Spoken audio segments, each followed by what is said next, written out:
늘 삶의 전선에서 최선을 다하고 살아가는 우리의 모습도 제 몫에 맞는 평가와 그에 합당한 시선이 좀 필요한 시점이 아닌가 하는 생각을 해충이다, 이충이다, 이거는 네. 순전히 사람의 그 잣대로 이야기를 하는 거예요.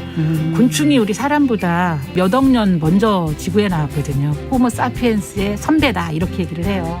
남성의 입장에서 여성의 입장을 이해하는 사람인 거죠. 그래서 사실 이 역지사지의 태도가 한국 사회로 지금 필요한 것이 아닌가 그런 생각이 들고요. 세상을 보는 따뜻한 시선 정용실의 뉴스 브런치. 네, 정용실의 뉴스 브런치 듣고 계신 지금 시각 11시 31분입니다. 저희가 필환경 시대를 맞아서 기후변화와 관련된 문제, 환경 이슈들 자세히 들여다보고 있습니다. 환경하자. 오늘은 서울환경운동연합의 조윤환 팀장님 자리해 주셨습니다. 어서 오십시오. 네, 안녕하세요. 자, 오늘은 뭐 숲에 관한 얘기를 좀 해보자 이렇게 전해 오셨어요. 네. 네. 어떤 걸 얘기를 해볼까요? 네, 우선 숲을 떠올리기만 해도 초록, 싱그러운 풀벌레 소리, 새소리 등이 그렇죠. 떠올라서 굉장히 상상만으로도 편안해지고 미소를 짓게 하죠. 오늘은 그런 늘 아낌없이 주는 나무들을 왜 심어야 하는지 숲의 조성 기능과 효과에 대한 이야기를 준비했습니다. 네. 숲이 중요하다는 건 뭐 저희 어릴 때부터 많이 듣기는 했는데 그 기능과 효과를 좀 더 구체적으로 알고 싶네요. 네. 숲은 너무나 다양한 기능과 효과로 생태계에서 큰 역할을 담당하는데요. 첫째로 수원 기능 함양 효과로 나무가 우거진 숲은 스펀지 역할을 하게 되어 비가 많이 올 때는 물의 일부를 저장해 서서히 흘러내리게 함으로써 홍수를 막고 또 비가 오지 않을 때에는 저장했던 물을 조금씩 내보내서 네, 가뭄을 막는 기능을 가지고 있습니다. 특히 그 숲은 녹색댐이라고도 하는데요.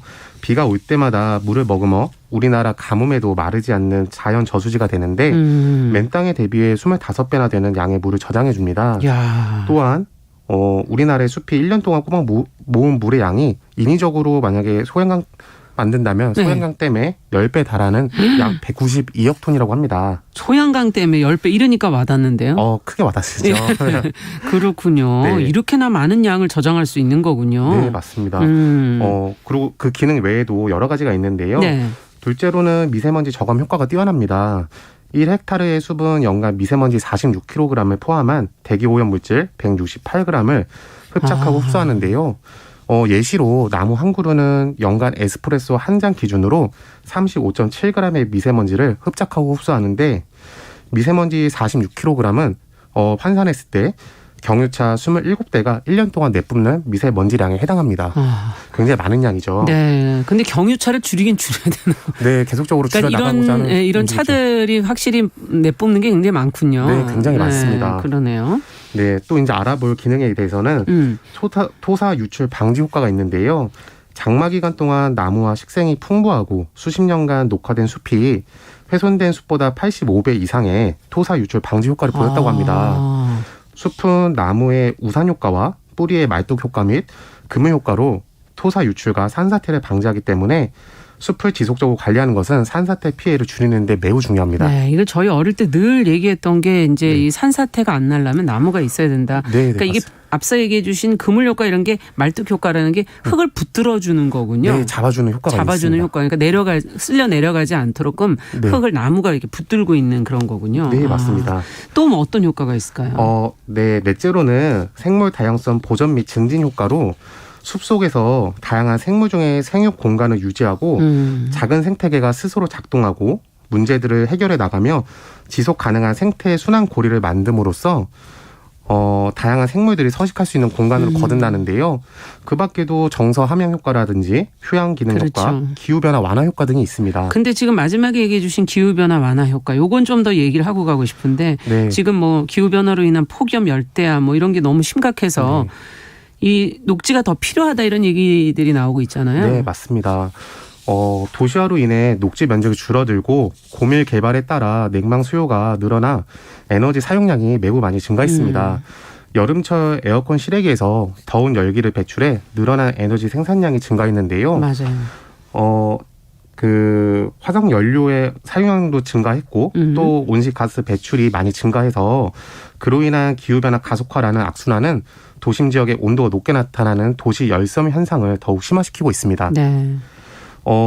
지금까지 역사적으로 서울의 가장 더운 기온은 2018년 8월 1일 39.6도였습니다. 그런데 올해 7월에는 그보다 더 높은 온도 40도가 넘는 폭염이 유럽 대륙을 뒤덮으면서 네. 사망자가 수백 명이 넘는 것으로 집계되었어요. 그렇군요. 네.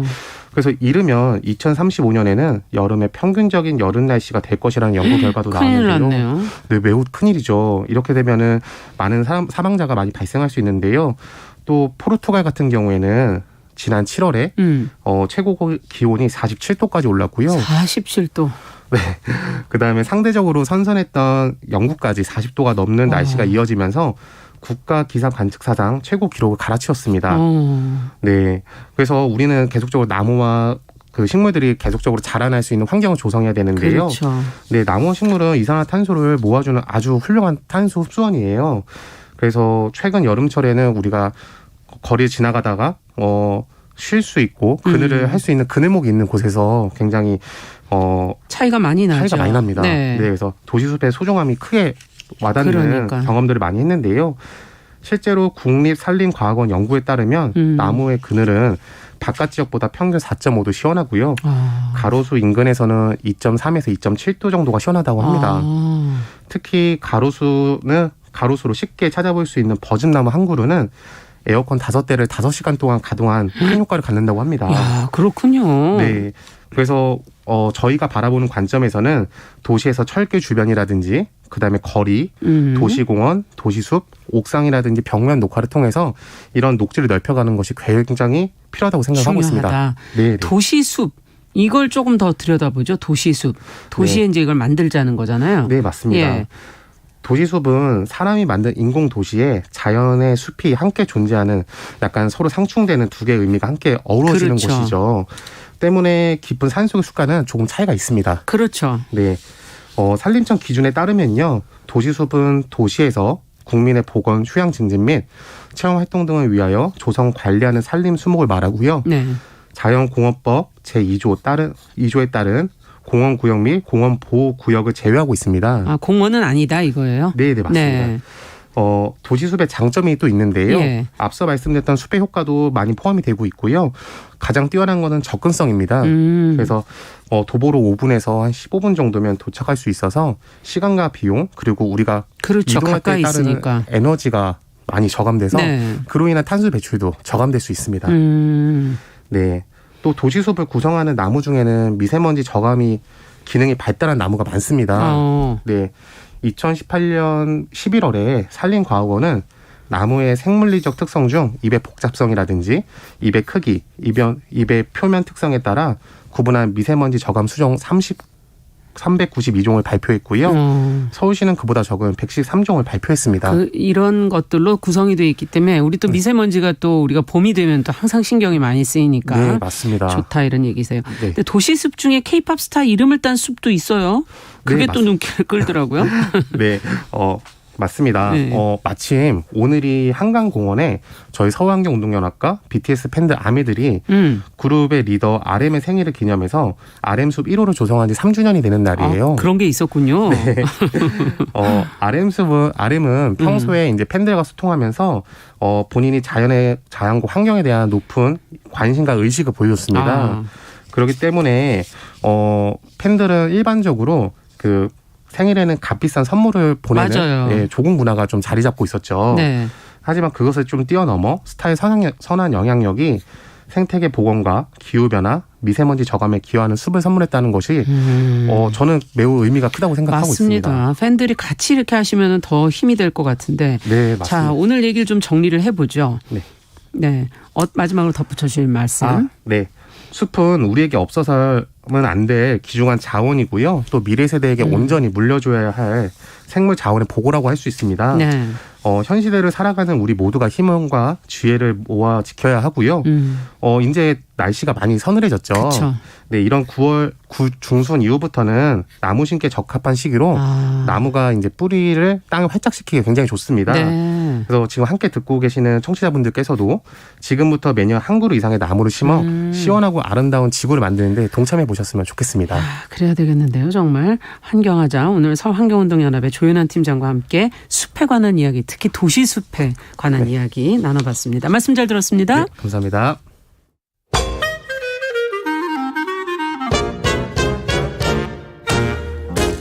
모두가 행복한 미래 정용실의 뉴스 브런치.